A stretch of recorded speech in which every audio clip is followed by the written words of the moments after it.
অধিনায়ক থেকে অবসর নিলেও যতদিন ফিট থাকবেন ততদিন টি-20 ক্রিকেট খেলবেন মাশরাফি বিন মুর্তজা। বুধবার কলম্বোতে সাংবাদিকদের সঙ্গে আলাপকালে বাংলাদেশ ক্রিকেট বোর্ডের সভাপতি নাজমুল হাসান পাপন একথা জানিয়েছেন। তিনি বলেন, মাশরাফি, সাকিব, তামিম ও মুশফিক দলের জন্য অপরিহার্য। তাদের দলকে আরও অনেক কিছু দেওয়ার আছে।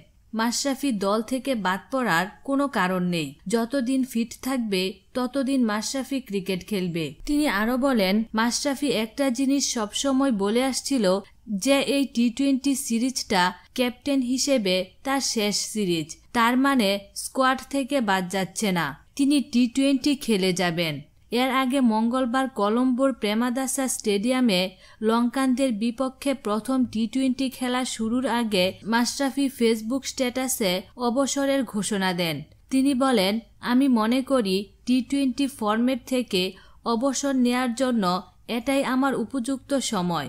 খেলাধুলা ও বিনোদন জগতের নিত্য নতুন খবরাখবর জানতে আমাদের চ্যানেলটিতে সাবস্ক্রাইব করার জন্য আপনাকে আন্তরিক ধন্যবাদ।